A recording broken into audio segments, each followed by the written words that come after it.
Hello बच्चों, welcome to chem expert ji channel. आज हम इलेक्ट्रोलिसिस कैलकुलेशन के बारे में देखने वाले हैं। आज हम 3 वेरी इम्पॉर्टेंट प्रॉब्लम देखेंगे। ये जो IIT JEE में कॉमनली पूछा जाता है और ये प्रीवियस ईयर क्वेश्चन से ही हमने इस क्वेश्चन को बनाया है। ओके, सिमिलर क्वेश्चन है, ठीक है। तो इसको अगर सॉल्व करने से आपका फंडामेंटल क्लियर हो जाएगा यहाँ पे। तो ये 3 प्रॉब्लम के बारे में डिस्कस करने के पहले हम इस चैनल के बारे में आपको बोलते हैं। ये चैनल का नाम है केम एक्सपर्ट जी। यहाँ पे केमिस्ट्री का न्यूमेरिकल प्रॉब्लम सॉल्व किया जाता है। क्यों केमिस्ट्री का न्यूमेरिकल प्रॉब्लम सॉल्व करना है? ये क्वेश्चन तो आपको आएगा, केमिस्ट्री को रट के पढ़ लेंगे, मगर IIT JEE नीट क्लियर करने के लिए रट के पढ़ने से काम नहीं होने वाला है। आपको कॉन्सेप्ट बहुत अच्छे तरह से जानना है। कॉन्सेप्चुअल क्वेश्चन पूछा जाता है। न्यू एजुकेशन पॉलिसी में ये बहुत मतलब क्लियर हो गया। जो भी क्वेश्चन होगा वो कॉन्सेप्चुअल होगा। अगर आप कॉन्सेप्ट जानते हो, आपका फंडामेंटल स्ट्रांग है, तभी आंसर कर सकते हो। प्रॉब्लम सॉल्विंग करने से आपका फंडामेंटल बहुत अच्छा डेवलप होता है। फंडामेंटली हर चीज़ का बहुत इम्पॉर्टेंट है।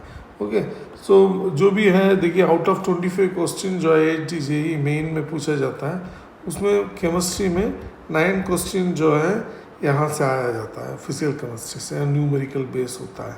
तो इसलिए हमको न्यूमेरिकल केमिस्ट्री जानना बहुत ज़रूरी होता है, क्योंकि तब जाके हम हाईएस्ट रैंक पास कर सकते हैं। तो यहाँ पे हम मेनली आपको न्यूमेरिकल प्रॉब्लम, जो मोल कॉन्सेप्ट है, आयनिक इक्वेशन है, जो फिजिकल केमिस्ट्री है, इसके बारे में हम बहुत कोरली डिस्कस करेंगे। ओके, और ये not only this, inorganic chemistry, organic chemistry का भी न्यूमेरिकल बेस, जिससे अंडरस्टैंडिंग बहुत बढ़ता है आपको। ओके, बहुत सारे बच्चे जो है ऑनलाइन में पढ़ते हैं।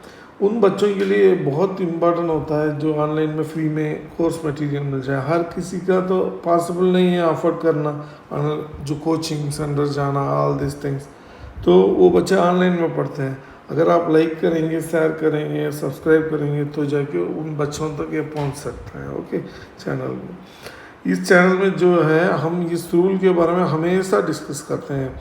ये जो है, जैसे फिजिक्स में जैसे fundamental rule, law of motion हो गया, वैसे ही ये केमिस्ट्री में मोल कॉन्सेप्ट का फंडामेंटल है। ये हमने अपने कम्युनिटी पोस्ट में डाला हुआ है यूट्यूब में, वहाँ से आप निकाल सकते हैं। और प्ले लिस्ट में हमने बहुत सारे प्रॉब्लम सॉल्व किए हैं, तो आप वहाँ पे जाके देख सकते हैं प्ले लिस्ट में, तो आपको इसका पूरा जानकारी मिल जाएगा। ओके, या अब देखिए, वॉल्यूमेट्रिक कैलकुलेशन है जो इससे ड्राइव किया गया। ये जो पहला जो 6 इक्वेशन है, इससे ये इक्वेशंस 7 इक्वेशन ड्राइव किया गया। ये जो है वॉल्यूमेट्रिक कैलकुलेशन कैसा होता है, जो वॉल्यूमेट्रिक कैलकुलेशन में कैसे फार्मूलास कैसे ड्राइव किए जाते हैं, उनके बारे में ये भी आपको हमने डिटेल में प्लेलिस्ट में जाके देखेंगे, तो जो भी सॉल्व प्रॉब्लम है आपको मिल जाएगा, आप प्लेलिस्ट से निकाल सकते हैं। ठीक है, या आज का प्रॉब्लम में आते हैं। आज का प्रॉब्लम है इलेक्ट्रोलिसिस कैलकुलेशन का टॉपिक में हमारा आज का प्रॉब्लम है। ओके, पहले हम फर्स्ट प्रॉब्लम को पढ़ेंगे। यहाँ पे फर्स्ट प्रॉब्लम क्या है, यहाँ पे आइए, ये फर्स्ट प्रॉब्लम। ओके, ये जो फर्स्ट प्रॉब्लम है, a current is pass through AgNO3। A current is pass through AgNO3, ये केमिकल है AgNO3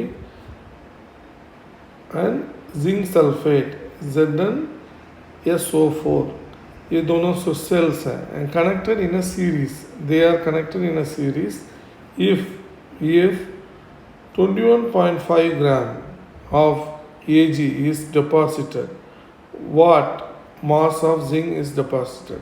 अगर एक में ये डिपॉजिट हुआ है 21.5 ग्राम, तो जिंक कितना डिपॉजिट हुआ है ये पूछा गया है। हमको जिंक का फाइंड आउट करना है, हमको जिंक का वेट, डिपॉजिटर वेट हमको फाइंड आउट करना है जिंक का।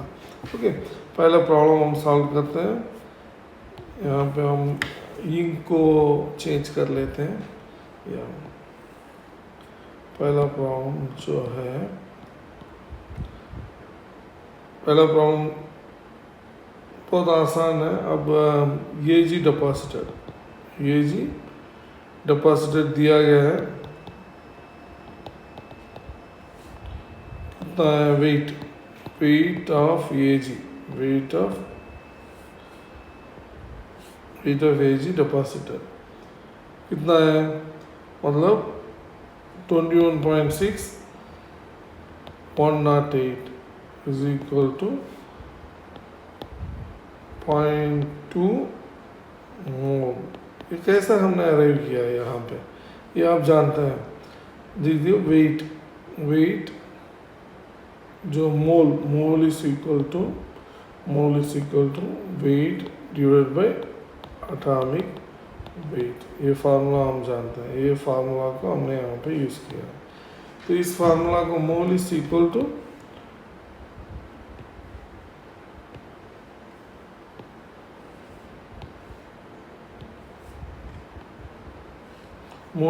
Wait divide by atomic weight. तो मोल आ गया हमको 0.2 मोल। तो इलेक्ट्रॉन पास कितना है,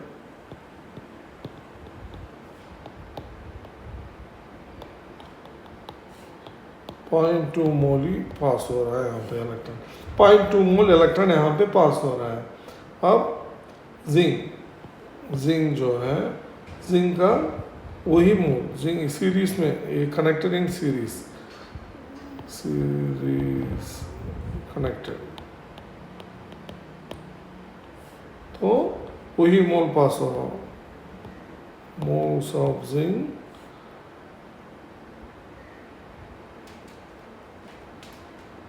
इक्वल टू 0.2 डिवाइड बाई 2। क्यों, मतलब यहाँ पे आइए, यहाँ पे जो इक्वेशन दिया है आपको, देखिए यहाँ पे इक्वेशन जो है, जिंक का 2 इलेक्ट्रॉन है, यहाँ पे सिल्वर का 1 इलेक्ट्रॉन है। तो 2 इलेक्ट्रॉन है, तो यहाँ पे 2 को रख के हमको डिवाइड करना है, तो जाके आएगा 0.1 मोल। ओके, 0.1 मोल। अब 0.1 मोल आ गया। अगर मोल आपको पता है तो weight of zinc divided by 65, okay, 65. Weight of zinc is equal to 0.1 into 65 is equal to 6.5 gram. Okay, 6.5 ग्राम आपको डिपॉजिट होगा, 6.5 ग्राम डिपॉजिट होगा। सिल्वर आपको बहुत अधिक डिपॉजिट हो रहा है, 21.6 ग्राम। यहाँ पे ये 6.5 ग्राम डिपॉजिट हो रहा है। क्यों, यहाँ पे 2 इलेक्ट्रॉन चाहिए डिपॉजिट होने के लिए, वहाँ पे 1 इलेक्ट्रॉन। ये आंसर। ओके, या और एटॉमिक वेट भी डिफरेंट है। ओके, मतलब एटॉमिक वेट भी आपको मेन मैटर करता है। ओके, ये प्रॉब्लम सॉल्व कर दिया हमने। ओके, अब हमारा नेक्स्ट क्वेश्चन जाएंगे। नेक्स्ट क्वेश्चन को हम सॉल्व करेंगे। प्रॉब्लम नंबर 2 को देखें। फर्स्ट जाके प्रॉब्लम देखते हैं। ओके, इस क्वेश्चन है, ये क्वेश्चन है, how much charge is required to convert completely 1 mole of, ये देखिए बहुत इंपॉर्टेंट है, chromate ion to chromium oxide ions. Okay, Cr और क्रोमियम क्लोराइड कुछ भी हो, क्रोमियम 3+ आयन, ये क्रोमेट आयन से यहाँ से ये कैसा बनता है, क्रोमियम 3+ आयन कैसा बनता है इन एसिडिक मीडियम। ये जो है एसिडिक मीडियम। तो इस प्रॉब्लम को सॉल्व करने के लिए यहाँ पे आपको केमिस्ट्री जानना है। पहला क्या है केमिस्ट्री, इसका फंडामेंटल केमिस्ट्री, जो हाफ सेल रिएक्शन है वो लिखना है पहले। जो इसका सॉल्यूशन कैसे निकालेंगे, हाफ सेल रिएक्शन,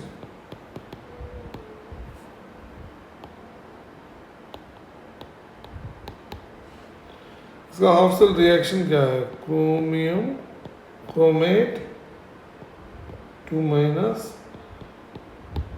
14H+ और 6 इलेक्ट्रॉन 2Cr3+ प्लस 7H2O। यह है इसका acidic medium, in acidic medium. Okay, इस इक्वेशन के बारे में हमने डिस्कस किया है, आप हमारे प्लेलिस्ट से निकाल के इसको देख सकते हैं। ओके, देखिए यहाँ पे 1 मोल, ये जो है 1 मोल है, यहाँ पे देखिए 1 मोल है, आपके यहाँ पे 1 मोल यहाँ पे क्रोमियम जो है आपको यहाँ पे 2 होके बन रहा है, करेक्ट। 1 मोल के लिए 6 इलेक्ट्रॉन चाहिए आपको। 1 मोल को कन्वर्ट करने के लिए आपको 6 इलेक्ट्रॉन चाहिए। तो कॉन्सेप्ट जो है 1 mole of chromate requires 6 mole of electron। Okay, तो चार्ज मतलब क्या है? Charge is nothing but 6 faraday. 1 faraday is equal to 96,500 coulomb. Okay, तो आपको जस्ट सब्स्टिट्यूट करना है 6 इंटू 96,500 कूलूम। कितना आएगा आपको? 5.79 इंटू 10⁵ कूलूम आपको आएगा। तो इतना चार्ज आपको चाहिए तो कन्वर्ट करने के लिए आपको क्रोमेट को क्रोमियम 3+ से कन्वर्ट करने के लिए आपको इतना चार्ज तो चाहिए। ओके, तो सेकेंड प्रॉब्लम भी सॉल्व कर दिया। अब हम नेक्स्ट प्रॉब्लम जाएंगे। Next problem third problem. Okay, third problem क्या है? थर्ड प्रॉब्लम है find the volume of oxygen liberated. तो रिएक्शन में ऑक्सीजन लिबरेट हो रहा है, यहाँ पे तो लिख दिया है statement at STP standard temperature pressure, sometime NTP भी बोलते हैं, normal temperature pressure, when 2 Faraday से बहुत इम्पोर्टेंट है of electricity are pass through the acidified water. देखिए पहले हमको इसका केमिस्ट्री जानना है, इलेक्ट्रोकेमिस्ट्री क्या है?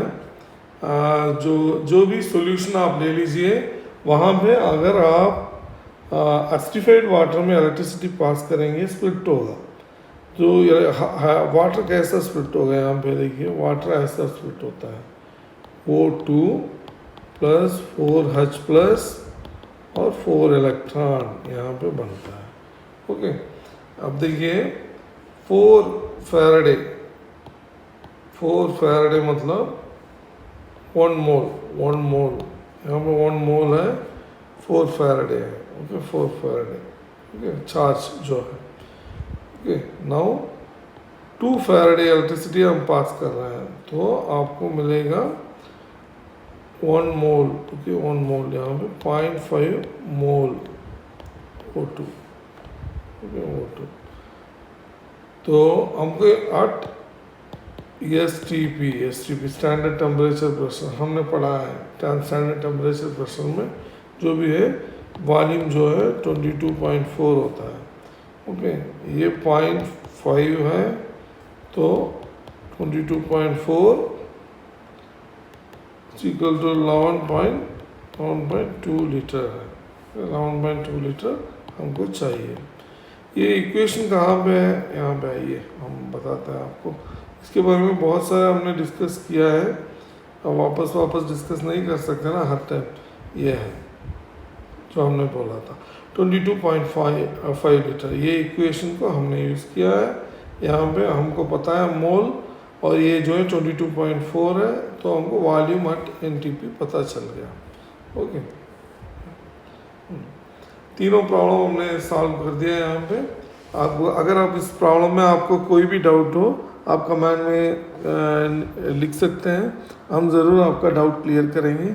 और जो भी टॉपिक आपको अपकमिंग के लिए डिस्कस करना है, उसके बारे में भी कमेंट में आप बता सकते हैं, तब जाके हम इसके बारे में डिस्कस कर सकते हैं।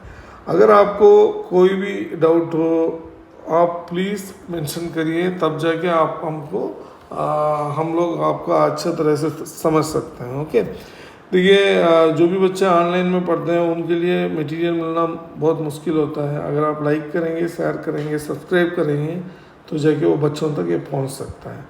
Okay, thank you.